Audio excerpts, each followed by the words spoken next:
Talking about swimming series. So Laurie's on the reformer, so giving you some ideas what we can do for rehab for shoulders, swimming technique. We're trying to isolate the shoulder girdle, trying to isolate rotator cuff, so making sure the shoulder is stable against so she can then move the arms around.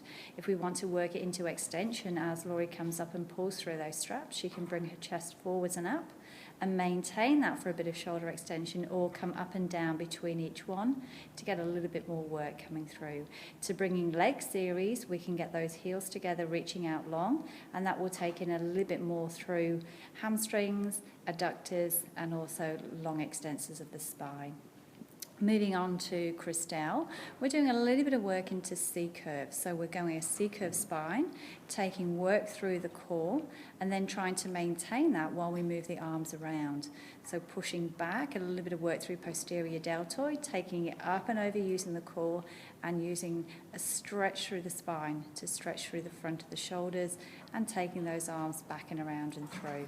So again, a little bit of work through the core to start with. Make sure everything is stable, not using the hip flexors, stretching out, using a lot of posterior shoulder stability and arm work, stretching through the front, pecs and anterior shoulder, and then back around and through.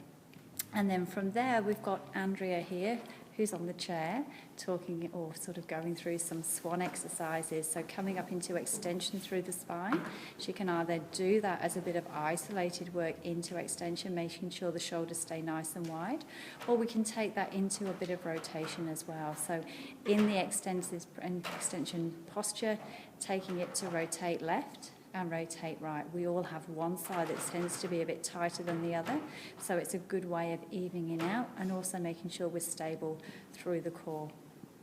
For a little bit of more dynamic work, we can do some swimming on the barrel. So we have Laurie now on top of the barrel. She's using her legs to try and pump through the legs. As long as we don't have back work coming into it, it will be quite a good cardio workout for her as well. She's got work going through the hamstrings and glutes. To take it into different tempos, we'll get a little bit more stretch and then a little bit more cardio coming in. Also taking the legs out and in, we can work it into a slightly different sort of area. We want to take that an exercise further and add in the arms. We have Christelle, who's using a Bosu ball, and she's down on the floor and taking that into swimming, trying to stabilise on an unstable surface, which is going to be quite hard work, but then also add in this arm series as well as leg series. We're thinking about length more than height, and the idea of this is not so much swimming technique, but it's going to be more getting stability through the pelvis and maintaining alignment. Moving on to Andrea, who's on the trap table, we're looking at the parakeet series. So this is a single leg stretch series on the trap table. So we're learning to isolate and make sure the alignment is right through there. She can then take that into a double leg series, so we can add 2 legs onto the bar and take that up and down. And then from that double leg series, we can take it up into a bridge. So as she's doing her kick through, following it through, extend through the legs and then scoop up through the pelvis. And now she's brought in some core alignment. Make sure that the rib cage